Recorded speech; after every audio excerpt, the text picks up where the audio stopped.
साधना के अनुभव 19वां अध्याय पृष्ठ क्रमांक 379 से पृष्ठ क्रमांक 382। मन विचारों का एक पुंज है। उसके अंदर ख्यालात भरे रहते हैं। इनमें अच्छे और बुरे सभी तरह के होते हैं। अपने स्थान पर यह ख्यालात शांत होकर खामोशी से कभी कभी नहीं बैठते, बल्कि जिस प्रकार भंवर पड़ने पर जल राशि उथल पुथल मचाया करती है अथवा वायु की टक्कर से जैसे बादलों के समूह ऊपर नीचे होने लगते हैं, वैसे यह अंदर के चक्कर काटते हैं। अभी एक ख्याल उभरा था, सेकंड नहीं लगा वह नीचे चला गया। उसके स्थान पे दूसरे ने सिर निकाल दिया। क्षण भर में वह भी लोप हो गया और तीसरा सम्मुख आ गया, इत्यादि।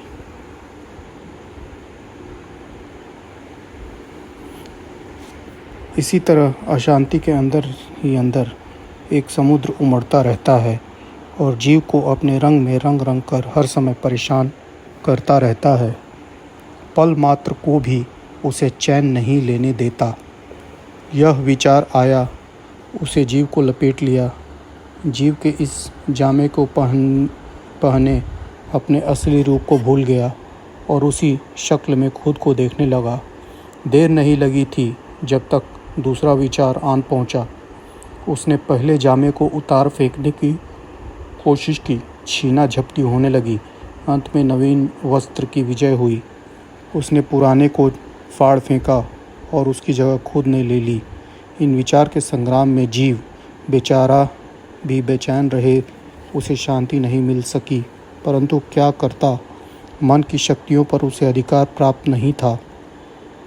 विचार समूह ने उसे दबोच डाला था।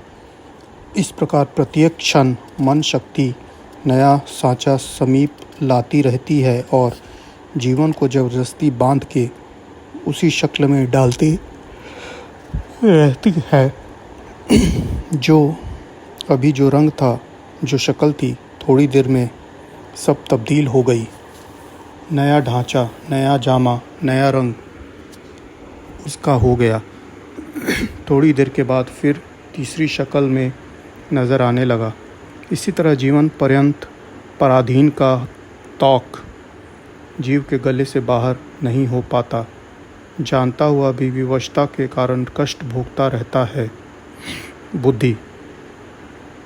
जीवात्मा के पास एक और भी ताकत है जिसको ज्ञान शक्ति या बुद्धि कहते हैं। यह समझबूझ की शक्ति है। इसमें विवेक और ज्ञान रहता है। किसी वस्तु के लिए किसी काम करने का इच्छा या बुरा निर्णय करना, उसके करने या ना करने का फैसला दे देना, इस शक्ति का काम होता है। परंतु इसके अतिरिक्त और कोई बल इसके अंदर ऐसा नहीं है जो इन हमलों से जीव की रक्षा कर सके।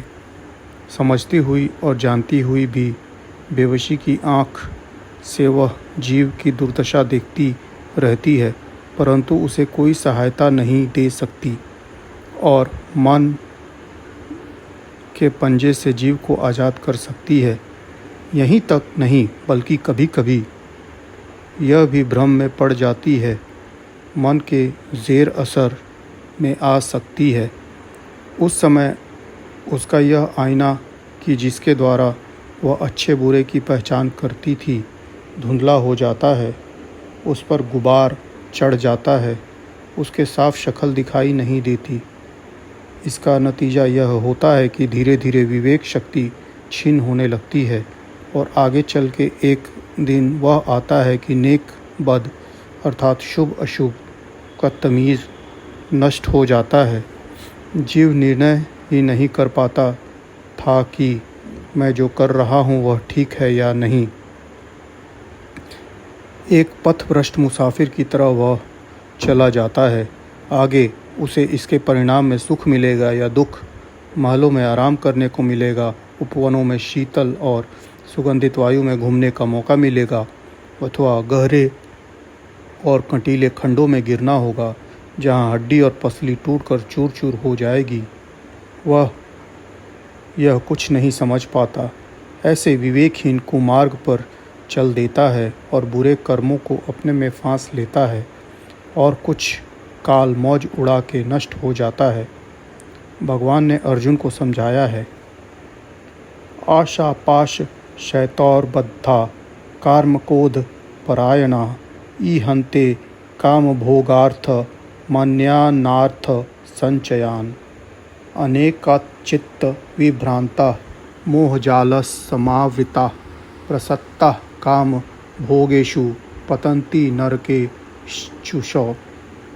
अर्थात जो लोग अनेक प्रकार की इच्छाओं के जाल में फंसे हुए काम और क्रोध में डूबे रहते हैं, उसी अपनी काम पिपासा को शांत करने और न करने सभी कर्मों के द्वारा धन बटोरने में लगे रहते हैं, अथवा जिसका चित्त भ्रम में पड़कर डवाडोल हो रहा हो, जो कुटुंबियों एवं अपनी दूसरी वस्तुओं के मोह में दीवाना हो रहे हैं इत्यादि ऐसे विषय वासनाओं में लिपटे हुए विवेकहीन मनुष्य नष्ट होकर दुख उठाते हैं और मरने व घोर नरक में डाले जाते हैं।